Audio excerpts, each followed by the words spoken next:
तरह से तप और पुरुषार्थ कर रहे हैं। पूज्य स्वामी जी की इच्छा रहती है कि जो हम सेवा कर रहे हैं, काम कर रहे हैं, वो देश और दुनिया को पता चले। सच में जो उद्देश्य, जो लक्ष्य है, वो एक दिन में न तो बनता है, न तो हम लोगों तक पहुंचा ही सकते हैं। तो मैं आज प्रातः काल की पावन वेला में खड़ा हूँ। मैं सोच रहा था सुबह सुबह हम किस विषय में लोगों को बताएं। बताने को बहुत है, करने को बहुत है, जीवन कम है। तो वर्तमान का जो आज स्वरूप है, लोगों को दिखता है कि वर्तमान आज बहुत बड़ा है पतंजलि का।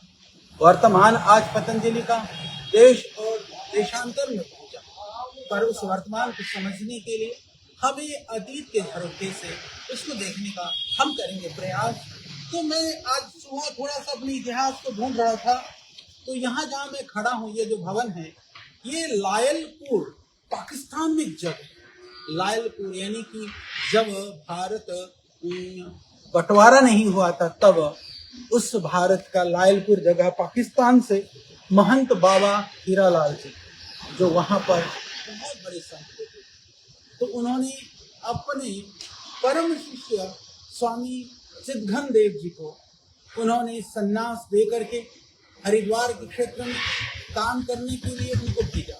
स्वामी चिदघन देव हरिद्वार में आए तो उनका संपर्क यति किशोर चंद्र एक बहुत दिव्य संत थे, जो राजस्थान में पावन जन्मभूमि रही।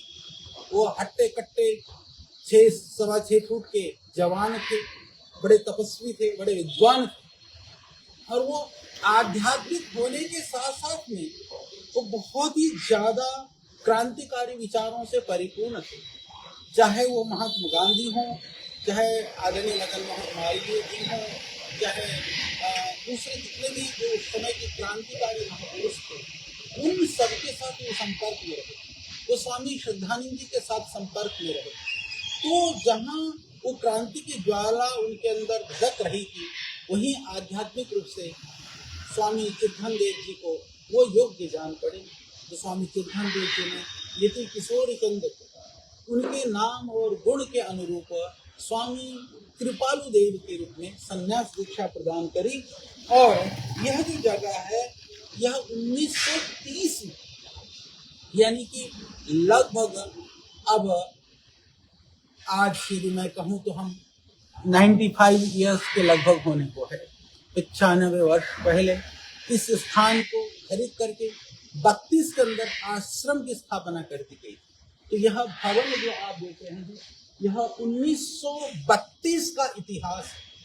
यह परतंत्र भारत का बुलंद स्वतंत्रता को व्यक्त करने वाला यह भवन है।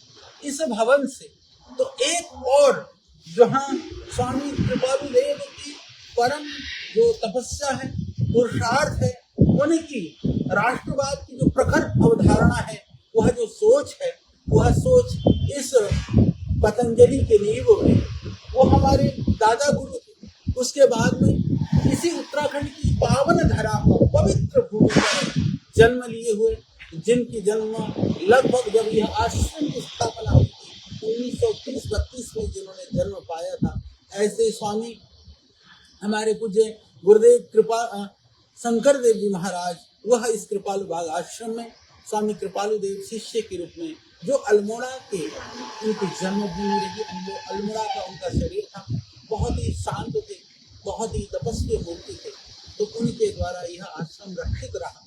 फिर वही दूसरी ओर महर्षि स्वामी दयानंद की जो परंपरा है, स्वामी दयानंद की राष्ट्रवाद को, आध्यात्मवाद को, उनकी प्रखरता को, उनके द्वारा किया गया समाज के सुधार को हम कभी भूल नहीं सकते हैं। वो अविस्मरणीय है।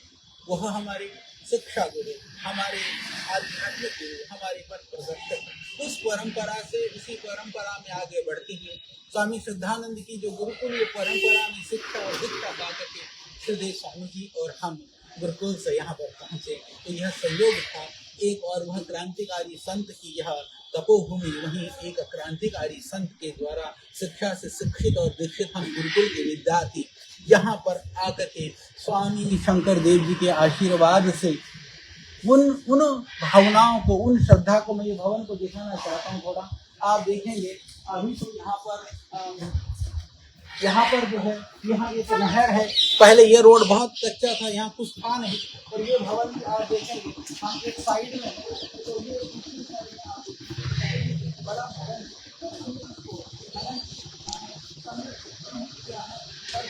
इसको जीवपुत्री बना करके रखा है।